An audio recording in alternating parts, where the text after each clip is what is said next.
Bonjour à tous, bienvenue dans les belles figures de l'histoire. Aujourd'hui, c'est Madame Louise de France, une princesse de sang royal, mais surtout une princesse du cœur et de l'âme, tant elle a édifié ses contemporains par sa foi.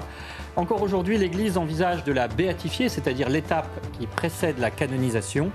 Devenue religieuse dans un des couvents les plus pauvres de l'époque, le Carmel de Saint-Denis, elle a donné sa vie pour la France et pour sauver l'âme de son père, le roi Louis XV. On en parle aujourd'hui avec le père Jean-François Thomas. Bonjour mon père. Bonjour Aymeric. Je rappelle que vous êtes jésuite et auteur de L'Erreur en chemin vers la lumière. C'est votre roman chez DMM. Et puis Véronique Jacquier est avec nous. Bonjour Véronique. Bonjour Aymeric, bonjour à tous. Voilà, et cette émission, vous le savez, est en partenariat avec l'hebdomadaire France Catholique. Alors tout de suite, je vous propose de partir sur les traces actuelles de Louise de France, notamment à Paris et dans l'Oise, et c'est avec Éloi Rochebrune. C'est dans ce couvent de Saint-Denis que Madame Louise entre au Carmel en 1770. Elle s'appellera désormais Sœur Thérèse de Saint-Augustin.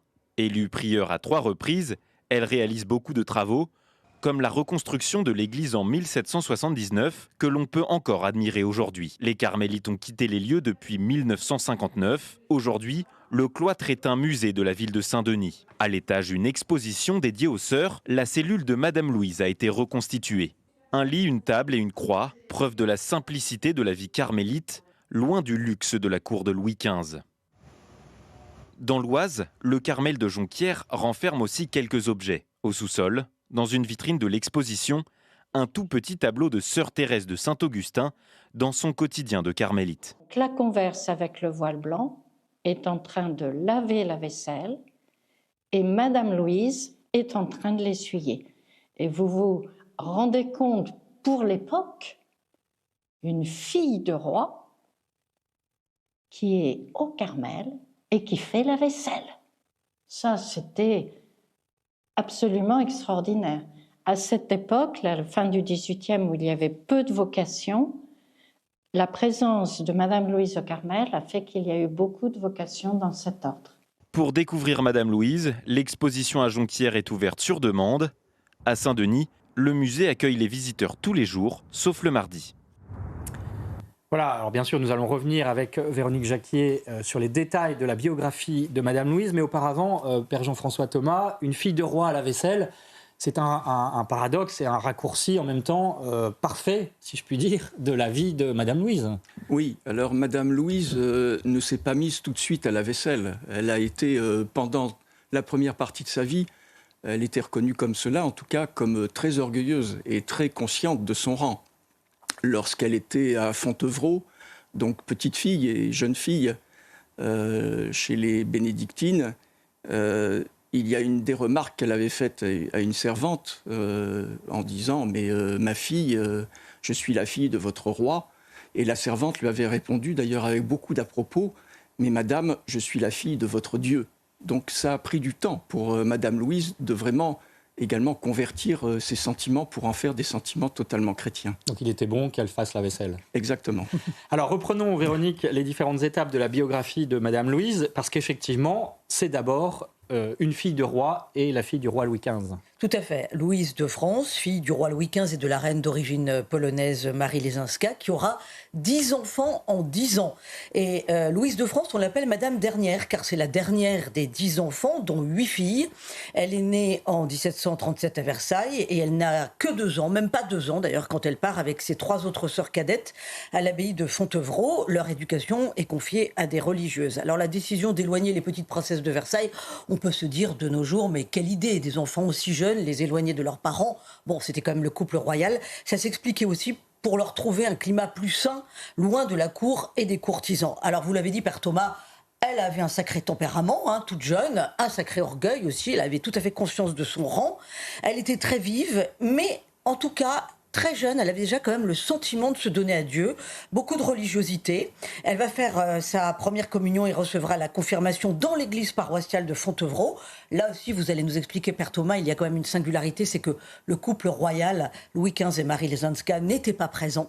Et puis elle va revenir à Versailles à l'âge de 13 ans. C'est une jolie fille, mais elle a une petite difformité derrière l'épaule. Alors elle n'est pas bossue, elle dira à son père qu'elle est un petit peu bossue pour éloigner les prétendants quand il va être question de la marier.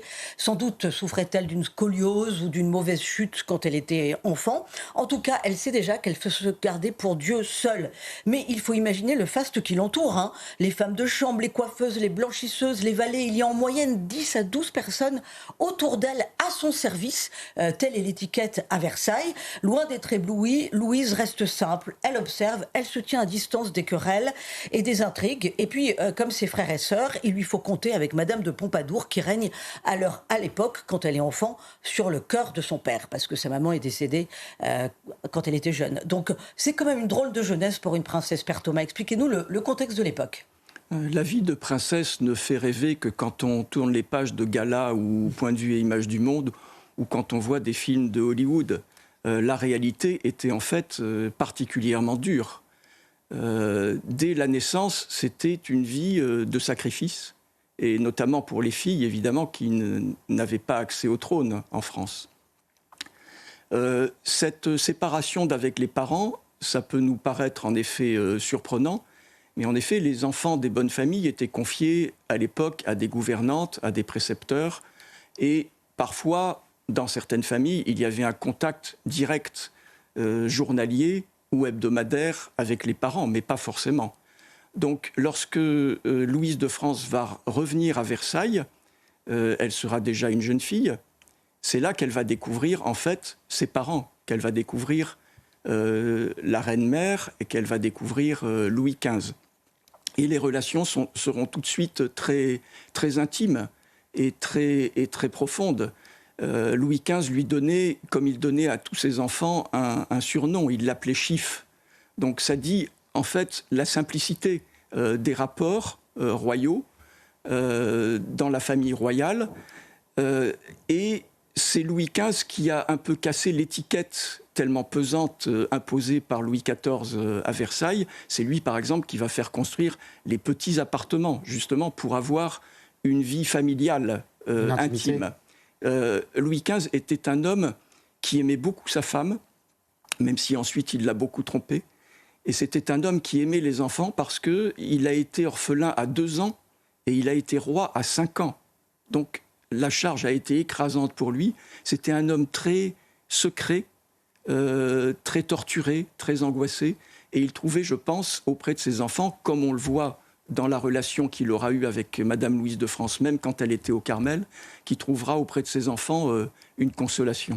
Est-ce qu'on peut dire qu'on est dans une période de décadence à ce moment-là en France ? Alors, le XVIIIe siècle est évidemment présenté comme le siècle des Lumières, mais c'est un chaudron un peu maléfique, et le potage n'est pas toujours très ragoûtant. Donc il y a le meilleur et le pire dans ce siècle.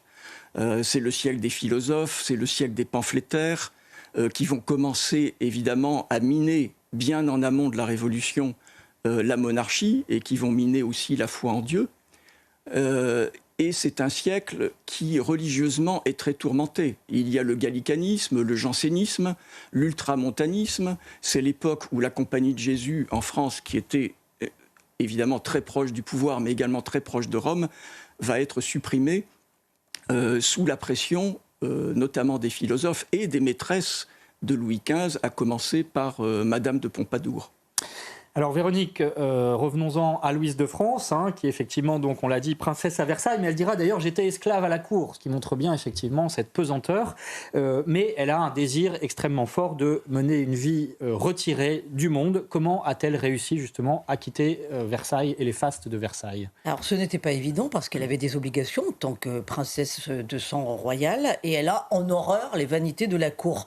Le Carmel, auquel est très attachée sa mère, l'attire, et alors à 25 ans, elle est déterminée à y entrer. Elle se procure une robe de bure qu'elle s'habitue à porter dès qu'elle se retrouve seule dans ses appartements. Ça, c'est aussi quand même singulier. À l'insu de tous, dans le château de Versailles, elle est capable de se retirer pour prier et surtout pour méditer, pour s'imprégner déjà de la vie spirituelle du Carmel en méditant notamment sur les écrits de Sainte Thérèse d'Avila, qui est à l'origine évidemment de la création des Carmels. Tout ce qui est autour de moi serait de m'inviter à m'arrêter sur cette terre en apparence riante et heureuse. tout ce qui est dans moi me dit qu'elle n'est qu'un lieu d'exil et de pèlerinage. Voilà la philosophie de Madame Louise de France. Cependant, ça ne l'empêche pas d'assister à des réceptions d'ambassadeurs, des dîners officiels en public, des bals dans la Galerie des Glaces. Elle arrive, malgré cet emploi du temps chargé en représentation, à entrer dans un dialogue quotidien avec Dieu, le tout sans en parler à personne. Elle garde vraiment ça pour elle. Mais cette vie superficielle devient pour elle de plus en plus pesante. Alors, elle met l'archevêque de Paris, Christophe de Beaumont, dans la confidence de son désir d'entrer au Carmel au bout d'un moment, parce qu'elle se dit « je ne vais pas tenir des années avec cette vie mondaine ». Et elle est revenue donc à 13 ans avec ce désir d'entrer, de se donner à Dieu. Et elle va entrer au Carmel à 33 ans. Ça veut dire quand même qu'elle va patienter pendant 20 ans, qu'elle va se créer cette vie de prière en secret, où seul l'archevêque de Paris donc sera au courant. Sans doute reste-t-elle longtemps à Versailles aussi pour ne pas causer trop de tristesse dans le cœur de son père, parce qu'elle est très attachée à la figure du roi Louis XV. Alors qu'est-ce qui va se passer? Comme elle ne tient plus, elle demande à l'archevêque de Paris d'aller voir son père et de lui confier son désir d'entrer au Carmel, et c'est ce que va faire Monseigneur Christophe de Beaumont le 30 janvier 1770. Il demande l'audience au roi, il lui annonce l'intention de sa fille de se faire carmélite. Vous imaginez le coup de tonnerre pour Louis XV qui n'a rien vu venir, mais il connaît la détermination de sa fille, et il sait que si on vient lui en parler, c'est que c'est du sérieux, qu'elle ne s'engage pas sur un coup de tête. Il aura ces paroles: c'est cruel, c'est cruel, c'est cruel, mais si Dieu la demande, je ne puis pas la refuser, je répondrai dans 15 jours. Et donc le 16 février suivant, il accepte la mort dans l'âme. Alors Père Thomas, quel chrétien était Louis XV, et finalement quelle relation avait-il avec sa fille? Tous nos rois de France ont été de grands chrétiens, mais tous n'ont pas été des saints. Tous n'ont pas été Saint Louis.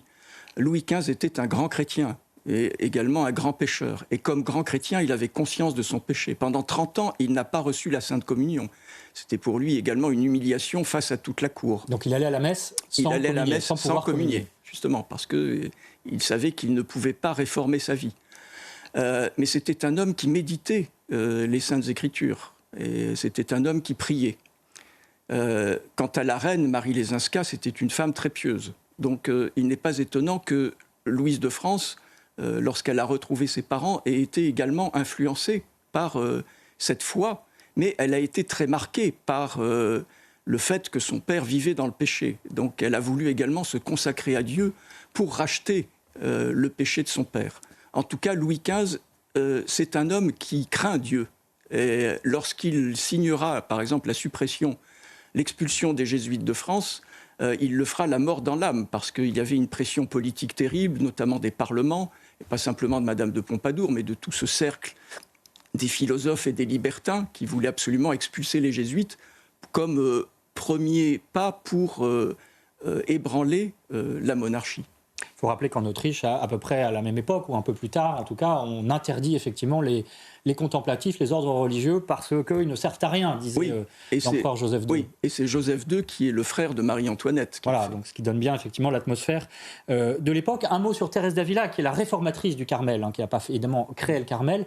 Quelle est son ambition et quel lien a-t-elle avec la France ? Alors, Thérèse d'Avila, évidemment, n'a pas inventé le Carmel, mais elle a voulu redonner au Carmel, et notamment à la branche féminine, tout l'aspect de sacrifice, d'austérité, et vraiment insister sur la vie contemplative, sur la vie de prière, parce qu'il y avait eu un relâchement avec également des sœurs qui sortaient du cloître, etc. Et donc en France, c'est le cardinal de Bérulle, avec Madame Acari, qui fondera le premier Carmel réformé, je crois que c'est en 1604, et ensuite les Carmels vont fleurir, mais comme des champignons, sur toute la France. Il y aura très rapidement une centaine de Carmels en France. Et Madame Louise de France, lorsqu'elle entre au Carmel, elle n'entre pas dans n'importe quel Carmel. Elle aurait pu entrer au Carmel royal, en fait, de Paris, où un certain nombre de dames de la bonne société entraient. Non, elle a voulu choisir ce qu'on appelait, en France déjà à l'époque, la trappe du Carmel. C'est-à-dire le Carmel de Saint-Denis qui était le plus pauvre, le plus délaissé, qui tombait en ruine, qui n'avait pas de vocation. Et quelques dizaines d'années auparavant, une sœur de ce Carmel avait eu une sorte de vision en disant « Mais pour que le Carmel, notre Carmel, renaisse, il faudrait qu'une fille de roi y entre. » Eh bien, c'est ce qui va se produire et c'est ce qui va permettre au Carmel de Saint-Denis non seulement de survivre, mais d'avoir une très grande influence sur les autres Carmels de France. Alors Véronique, justement, il faut nous expliquer cette démarche de Louise de France qui rentre au Carmel pour, on l'a dit, œuvrer au salut de son père et celui de la France.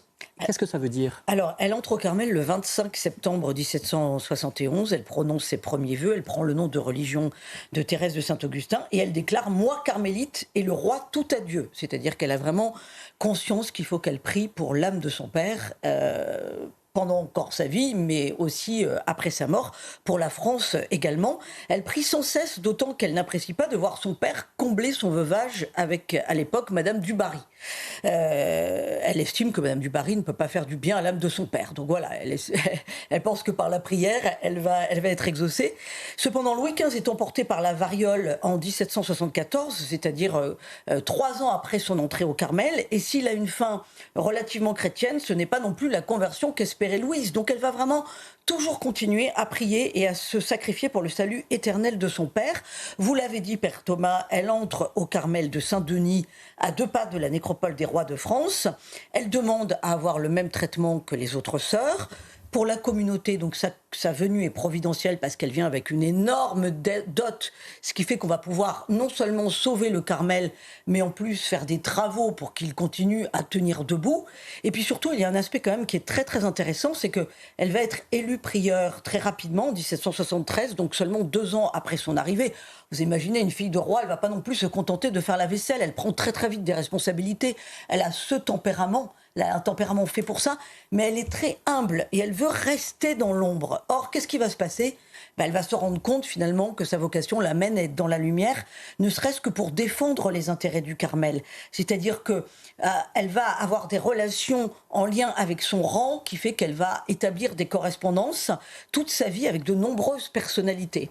Et puis, elle va faire parrainer par Marie-Antoinette, future reine, qui est l'épouse de son neveu Louis XVI, mais Louis XVI ne règne pas encore, Claudine Lidoine, qui est une jeune fille pauvre, elle la parraine pour entrer au Carmel. Pourquoi je vous raconte cette histoire ? Parce que cette jeune fille va prendre elle aussi le nom de Thérèse de Saint-Augustin.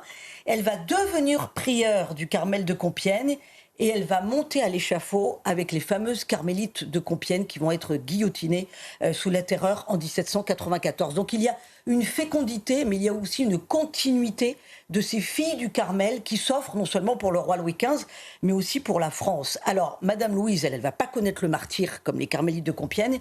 Mi-décembre 1787, elle tombe malade après avoir ouvert un paquet qui vient d'Italie et dont on subodore qu'il aurait pu être empoisonné. Toujours est-il qu'elle meurt le 23 décembre à l'âge seulement de 50 ans. Elle est impatiente vraiment de trouver le royaume des cieux, puisqu'on prétend qu'à son agonie, elle aurait crié au paradis, au grand galop. Et puis quelques mois après, c'est la Révolution. Et là, en 1793, que se passe-t-il ? Eh bien, les révolutionnaires profanent les tombes royales dans la basilique de Saint-Denis, mais aussi sa tombe. Et donc, son corps va être jeté dans la fosse commune avec les restes de la famille. Un mot, Père Thomas, sur cette notion de sacrifice, d'offrir sa vie pour expier les péchés de son père, le roi Louis XV. Qu'est-ce que ça veut dire ? Très mystérieux quand même. Alors c'est mystérieux, mais c'est la communion des saints. On est en communion, quand on est chrétien, on est en communion pas simplement dans la sainteté, mais aussi dans le péché. Donc on s'épaule l'un l'autre. Il y a une belle anecdote à ce propos, c'est que le pape Clément XIV, d'ailleurs c'est celui qui a supprimé la Compagnie de Jésus, mais donc qui soutenait beaucoup Madame Louise de France, lui envoya un crucifix que l'on voit toujours au musée du Carmel de Saint-Denis, un crucifix qui était indulgencié, donc à l'approche de la mort, en ayant ce crucifix, on avait une indulgence plénière. Et lorsque le roi Louis XV fut en agonie, elle l'envoya à Versailles et le roi Louis XV mourut avec ce crucifix entre les mains. Et ensuite, elle mourut avec ce crucifix entre les mains. Et vous avez dit que la conversion du roi n'a pas été ce qu'elle pouvait attendre. Le roi s'est quand même confessé avant de mourir. Il a reçu les sacrements de l'Église. Donc il était en accord avec l'Église qu'il avait toujours aimée, mais qu'il n'avait pas toujours su servir de la façon la plus parfaite possible. Mais voilà, ce sacrifice, il est vraiment présent normalement dans la vie de tout chrétien avec tous les autres chrétiens. Alors malheureusement, cette émission touche à sa fin. Donc Véronique, s'il y a un livre qu'il faut recommander, lequel est-ce ? Alors, une pièce de théâtre, parce qu'elle est très accessible, elle est très vivante. Madame Louise de France, L'ombre des Lumières, comédie dramatique en 5 tableaux de Jacques Boncompin. C'est édité à la librairie théâtrale. C'est un texte de 2017. Voilà. Et on comprend bien les rapports entre le père Louis XV et la fille Louise de France. Donc c'est très humain, très intéressant. Et puis on n'oublie pas, bien entendu, France Catholique sur abonnement et sur france-catholique.fr pour connaître chaque semaine des vies de saints. Merci beaucoup. Une dernière citation de Madame Louise. J'ai comparé l'état de princesse, disait-elle, et l'état de carmélite, et toujours j'ai prononcé que celui de carmélite valait mieux que celui de princesse. Voilà, c'est un bon résumé de la vie de Madame Louise de France. Merci beaucoup, Père Jean-François Thomas, et puis merci à Véronique Jacquet, bien sûr, à Adrien Fontenot, aux équipes techniques de CNews. Et justement, demain, dans Enquête d'Esprit, à 13h, eh bien, nous parlerons des fameuses carmélites de Compiègne qui viennent d'être canonisées par le pape François. Ce sera passionnant. Pour l'instant, l'info continue sur CNews.